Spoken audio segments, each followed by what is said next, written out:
여러분 안녕하십니까? 방송으로 보는 신문 아침의 매일경제 시간입니다. 오늘도 여러분의 눈과 귀를 잡을 많은 뉴스들이 준비되어 있습니다. 그리고 먼저 아침 신문 일면 기사부터 전해드리겠습니다. 매일경제 일면 기사입니다. 우리나라에 많은 기업들이 등장합니다. 네이버, 신세계 그리고 CJ, 반 쿠팡 동맹이 떴다. 최근에 쿠팡 굉장히 주목받고 있죠. 세 개 회사가 잇따라 지분을 맞교환합니다.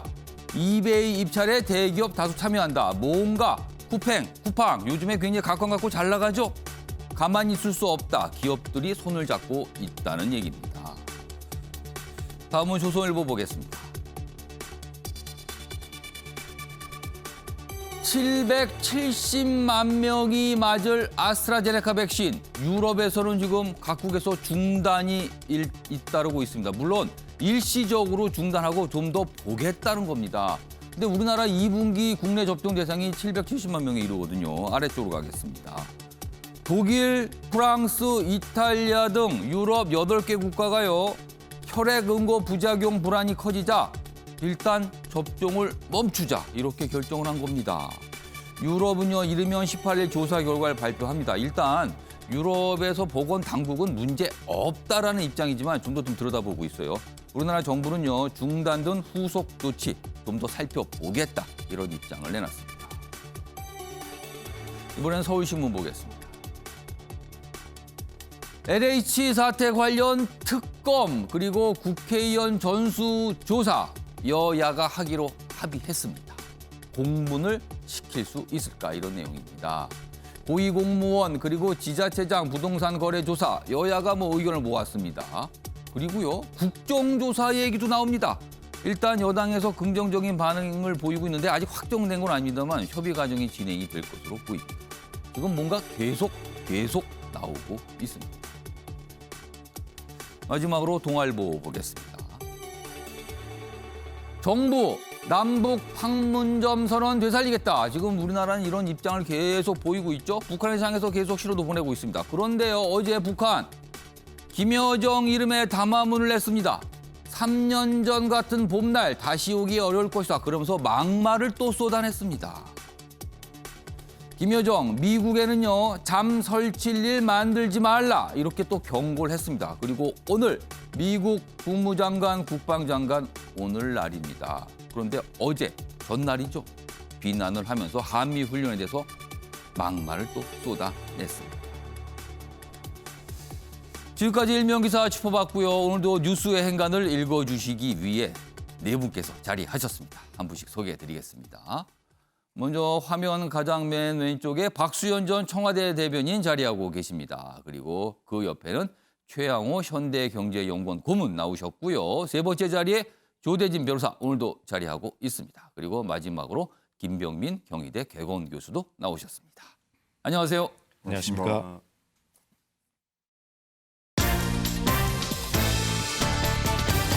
오늘 다룰 주요 이슈들 네 가지 키워드로 정리했습니다. 아침을 여는 키워드입니다. 첫 번째 키워드는요. 이단 중단입니다. 그렇습니다. 아스트라제네카 백신. 지금 유럽에서 중단 조치를 하는 국가들이 늘어나고 있어요. 우리나라도 좀 예의주시하면서 바라보고 있는 상황입니다. 이 얘기 준비돼 있고요. 두 번째 키워드는 판키우기입니다. LH 사태 관련 여야, 셈법들은 다르죠. 그런데 특검, 그리고 전수조사, 그리고 국정조사 카드까지 점점점 범위를 넓히고 있고요. 뭔가 하는 일을 늘리고 있습니다. 각각의 생각, 여야가 있을 겁니다. 그 내용 오늘 집중적으로 분석해 볼 예정이고요. 세 번째 키워드는요. 상왕 대 상황. 이게 뭘까요? 왕 위에 있는 인물이 상왕이죠. 그리고 황제 위에 있는 인물을 상황이라고 합니다. 근데 정치권, 야권 후보 단일화 얘기가 나오는 과정에서 이런 표현들이 등장을 합니다. 상대를 좀 비판하는 표현이겠죠.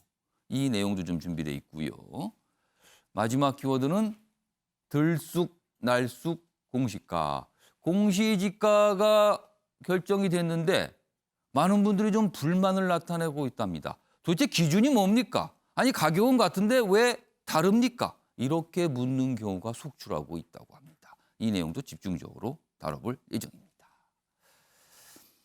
자, 그럼 아침에 매일경제 본격적으로 출발하겠습니다. 오늘은요, 매일경제 창간 55주년 기념으로 제30차 국민보고대회가 열리는 날이거든요. 그리고 그 내용에 관한 기사도 신문에 좀 준비되어 있는데 그 내용 좀 짚어보겠습니다. 뭔가 미래를 향한 비전을 제시한 겁니다. 그리고 오늘 8시부터 이 행사가 진행되는데요. 잠시 후에 현장 연결해 볼 예정입니다. 먼저 내용을 좀 소개해 드리겠습니다. 한국 항공 우주 키우면 일자리가 53만 개 늘어난다. 그러니까 새로운 산업이 될 수 있다는 거죠. 지금 항공 우주 하면 주로 미국과 유럽 그리고 뭐 러시아, 중국 정도나 하는 산업 아닙니까? 이렇게 얘기하지만요. 우리가 가지고 있는 어떤 자산 그리고 기술력을 보면은요. 뭔가 할 수 있는 부분이 있다는 겁니다. 지금요. 그리고요. 더더군다나 이 산업을 키우게 되면 청년 실업 문제 해결할 수도 있고요. 침체된 경제의 신성장 동력을 가져올 수도 있다. 이렇게 좀 분석이 되고 있습니다. 관련 기사 몇 가지 좀 더 보겠습니다. 두 가지 기사가 좀 준비되어 있는데요. 지금 우리나라의 현 주소와 그다음에 우리나라가 지금 갈 수 있는 방향 뭐 이런 걸 제시하고 있어요. 여기 보시면 한국형 전투기 사업 11만 개 일자리 창출이 가능하답니다. 지금 한국형 전투기 얘기가 계속 나오고 있죠. 기술 파급 효과는 49조 원이다. 그리고 일자리 53만 개. 그 옆으로 가겠습니다. 비접촉 체온계, 속성 제작 인공호흡기, 나사 기술. 미국에서 항공우주 산업을, 항공우주 기술을 이끌고 있는 곳이잖아요. 나사 기술이 코로나 대응 1등 공시다. 그러니까 항공우주 기술을 잘 활용하면 산업계 전반에 파급 효과가 있을 수 있다. 뭐 이런 얘기가 됩니다. 김학우 고문님, 우리는 그동안 좀 잘 보지 않았던 부분 같아요. 그렇죠. 그러나 이것이야말로 진짜 우리나라의 뭐 근본적인 잠재 성장률을 획기적으로 올려줄 수 있는 뭐 가장 좋은 아이템을 잡아서 보고대회를 하시는 것 같아요. 지금요, 뭐 우리 일상생활에서 지금 5G라는 이제 뭐 통신 망을 쓰고 있습니다만은 5G 다음에 6G가 오는데 6G의 주요 이 테마는 뭐냐면요, 적외도 위성을 통한 통신입니다. 그렇다면 이거는 우주 산업이 멀리 있는 게 아니고 바로 우리 문 앞까지 지금 와 있는 상태이기 때문에 거기서 우리가 축적된 이런 기술을 통해서 우리의 잠재 성장률과 그다음에 우리의 나아갈 경쟁력을 지금 강화하는데 너무나 좋은 지금 뭐 주제를 잡으셨고요. 이게 굉장히 기술 집약적이면서도 우리 앵커가 얘기했지만 노동 집약적입니다. 그래서 우리 이제 4차 산업혁명이 나면 노동의 종말이 오는데 그것을 역행하면서 노동 시장까지도 활성화시킬 수 있는 너무나 좋은 주제, 오래간만에 듣는 비상을 한다는 그런 얘기를 들으니까 저는 가슴이 아주 막 지금 뛰고 있습니다. 오늘도 최영호 고문님께서 뭐 엄청난 평가를 해주셨어요. 사실 제가 기자로서 취재하는 과정에서 이 미국에 있는 이 전투기 업체들 좀 취재할 기회가 있어서 현장을 좀 가봤는데요. 사실은 자동화가 굉장히 좀 어려웁니다. 그래서 노동이 많이 필요하죠. 자, 그럼요. 지금 제30차 국민보고대회가 열리고 있는 서울 신라호텔 좀 잠시 후에 연결할 예정이고요. 아까 두 번째 봤던 기사 다시 한번 좀 보겠습니다. 연단이 아닌 특별한 곳에서 준비를 하셨다고 합니다. 과연 어떤 곳일지 함께 영상으로 확인해 보시겠습니다.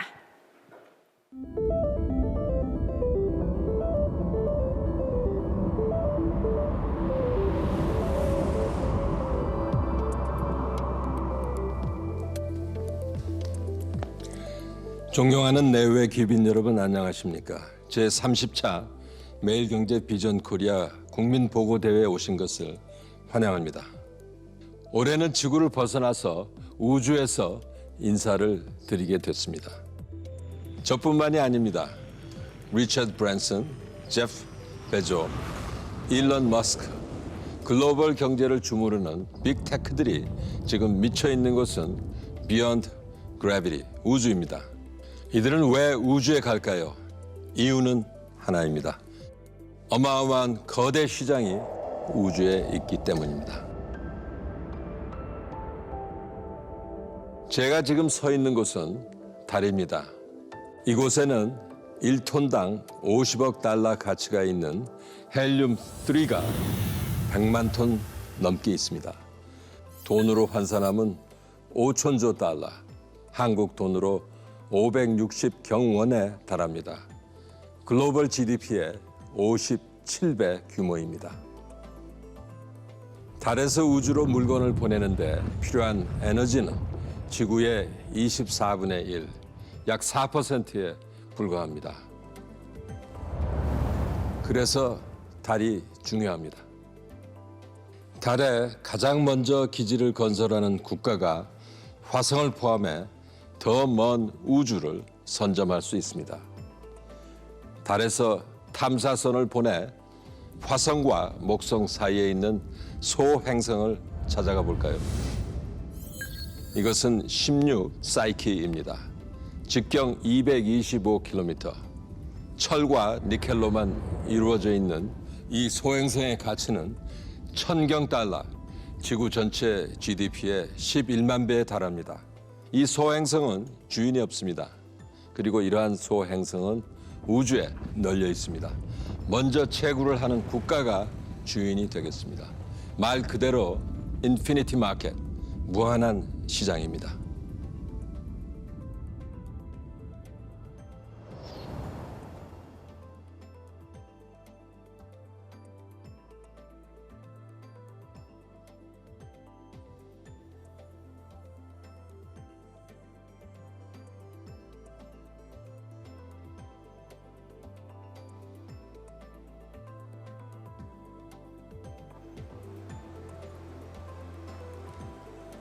줄 스튜디오에서 성장 전략을 달에서 지구로 왔다 제시하는 갔다 모습을 하느라고 제가 지금 굉장히 바쁘게 지내고 있습니다.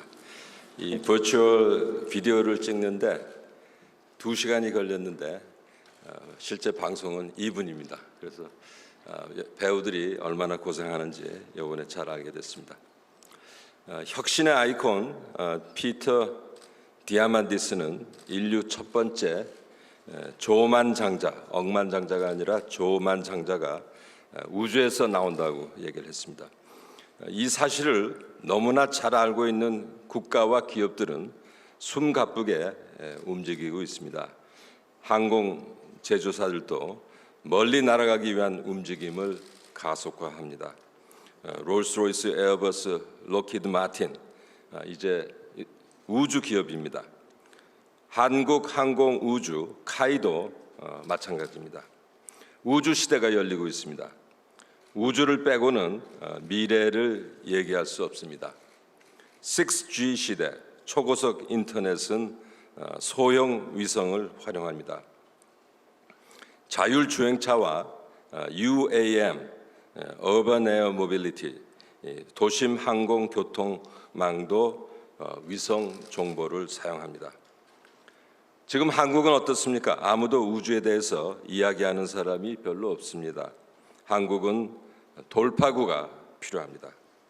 청년 100명 중 25명이 실업자입니다. 당분간 고용시장은 더 얼어붙을 겁니다. 청년의 미래를 우리 어른들이 챙겨야 됩니다. 저와 매일경제는 감히 말씀드립니다. 항공 우주에 답이 있다. G7의 공통점은 항공 우주 강국이라는 겁니다. 이들은 모두 나사 같은 항공 우주 조직을 가지고 있습니다. 3050 클럽에 막 가입한 한국이 G7 진입을 위해 가야 할 길도 명백합니다. 대항해 시대를 지나서 구대륙에 머물렀던 국가는 쇠퇴를 했습니다. 반면에 모험을 두려워하지 않았던 나라는 세계를 지배했습니다. 또 한 번 갈림길에 선 우리의 선택은 Beyond Gravity, 중력을 뛰어넘어야 된다고 생각합니다. 여러분 감사합니다.